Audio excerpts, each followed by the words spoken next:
안녕하십니까. 내성공사 과정을 맡고 있는 김재중 선생님입니다. 오늘 두 번째 시간인데요. 여러분들 잘 지내고 있죠? 네. 내성공사는 NCNS 실무 과목에 해당되는 과목이라고 어제 말씀드렸던 것 같아요. 내성공사는 여러 가지로 구성되어 있지만 2020년도 우리 신재생 에너지과 3학년들에게는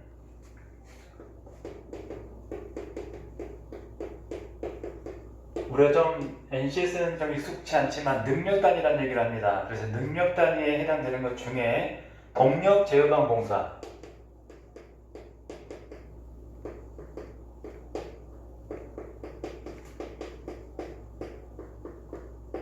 동력 제어방 공사와 동력 설비 공사를 저희가 배우게 돼 있어요.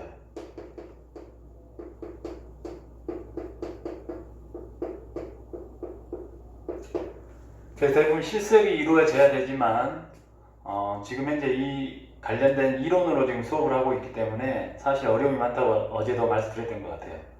그래서 동력 제어반이라고 하면은 동력, 여러분들이 힘을 쓰는 전기기기에 뭐가 있어요? 모터가 있죠? 전기 사용의 한 70% 정도를 사용된다라는 얘기를 제가 인터넷에서 본 적이 있는 것 같아요. 그리고 제어반이라는 얘기는 무슨 얘기예요? 모터를 어떻게 제어하겠느냐. 그래서 우리가 현장에 가게 되면 전기실 말고 기계실에 가면은 모터들을 많이 볼 수가 있습니다. 그리고 모터들이 많이 감추어져 있어요. 여러분들 일상에서 볼 수 있는 곳이 어디 있어요? 모터를? 그렇죠?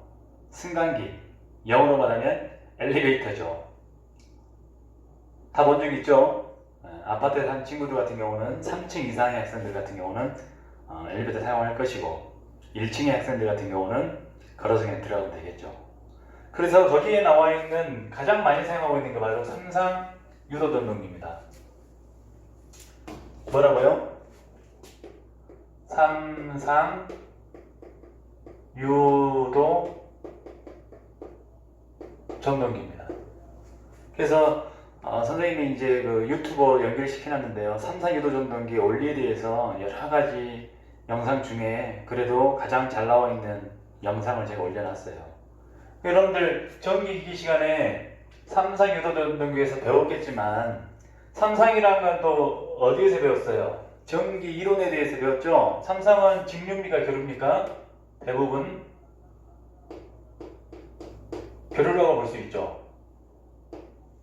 그러니까 삼상 유도 전동기를 다른 말로 말하면 교류 전동기라고 얘기하기도 합니다. 물론 집에서 사용되고 있는 선풍기 같은 경우는 단상 유도 전동기고요.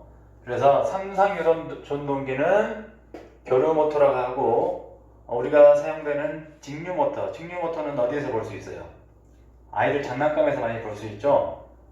그리고 여러분들이 지금도 뭐 이슈되고 있지만 한 3년 전, 4년 전에 아주 이슈가 됐던 테슬라 자동차, 전기 자동차가 아주 이슈가 됐었죠. 그럼 여러분 전기 자동차는 어떻게 굴러가는 거죠? 전기를 충전하면 배터리를 통해서 충전하게 되면 어떻게 돼요? 바퀴가 굴러가는 건데 이 바퀴를 구동시키는 게 뭐라는 얘기죠? 전동기란 얘기죠. 근데 그 전동기는 생각해 보도록 합니다. 직류의 교류예요. 얘들 장난감은 직류잖아요. 그죠? 그리고 배터리를 저장한다? 직류의 교류예요. 직류죠. 그런데 선생님이 테슬라 자동차에 대해서 상당히 관심을 많이 가졌다가 작년에 해지를 했는데, 물론 뭐 때문에 해지를 했겠어요? 네, 약간의 경제적인 것 때문에 해지를 했는데 거기에 놀랍게도 삼상 유도 전동기가 들어간다고 나와 있었어요. 선생님 교류 모터라고 했는데 왜 직류 모터가 쓰죠? 여러 가지가 있겠지만 삼상 유도 전동기는 어때요? 힘이 다르죠, 직류하고. 여러 가지 장단점이 있기 때문에 결국은 전원은 직류지만 인버터를 써가지고 어떻게 하는 얘기예요? 교류로 바꿔주고 여러 가지 전력 변화를 통해 가지고 구동을 시킨다는 얘기예요. 그러니까 충전은 직류지만 부하, 모터 자체는 교류 모터인 것이죠. 이처럼 삼상 유도 전동기는 일상에서 빼놓을 수가 없어요. 엘리베이터, 모든 것 힘이 들어가는 모든 동력 장비는 다 삼상 유도 전동기예요. 그래서 유도란 말은 뭐예요? 영어로 인덕션, 뭐 인듀스, 끌어내다 뭐 이런 뜻을 가지고 있는데 하여튼 현장에 가게 되면 변압기 다음으로 변압기보다 어떻게 보면 더 많을 수 있죠. 그래서 변압기와 3, 4기도 전동기만 잘 알아도 전기 기술자로서 상당히 좋은 기술을 갖고 있다고 볼 수 있어요. 그런데 우리가 이론을 알아야 되는데 사실 선생님도 공부할 때 영어도 잘 안 되고 한자도 잘 안 되고 그래서 어려움을 많이 겪었던 기억이 나는데요. 다 이거 한자예요. 숫자, 한자입니다. 영어로도 인덕션, 모터 쓰진 않겠습니다. 스펠링 틀릴 수도 있기 때문에 하여튼 이론을 겸비한 기술자라고 보면 현장에서 인정을 받을 수 있겠죠. 여러분 의사도 마찬가지죠. 의사 면허증이 있다고 같은 의사가 아니죠. 실력 있는 의사가 있고 실력이 떨어진 의사가 있는 거죠. 전기 기술자도 마찬가지입니다. 자격증이 있다고 다 같은 기술자가 아닙니다. 이론과 실무를 겸비해서 무슨 일을 시키면은 가서 적극적으로 하는 기술자가 있는 반면에 현장에 가도 어떤 기술자들이 있어요? 조금 모르는 거 물어보면 좋게 모른다고 하면 되는데 어떤 친구들이 있어요? 아유 저 바빠서 못합니다.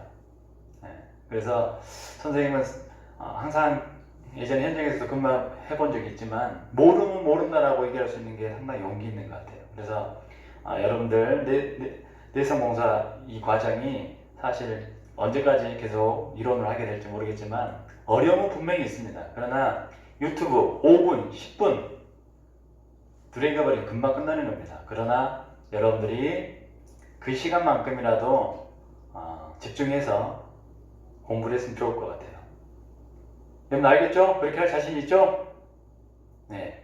어제는 저희 반 친구들과 전화통화를 했는데 벌써부터 걱정을 하고 있어요. 선생님 어떻게 진행됩니까? 진짜 온라인상에서 출석 인증되는 거 맞아요? 몇 시부터 몇 시까지 강의를 들어야 되는가요? 선생님 저녁에 들어도 돼요? 선생님 그랬어요. 그래서 교육부에 물어봐라. 농담이고요. 어쨌든 여러분들 열심히 듣고 학교에서 보는 날까지 건강관리 잘 하시기 바랍니다. 삼성유도 전동기 꼭 영상을 보고 공부하시기 바랍니다. 이상입니다.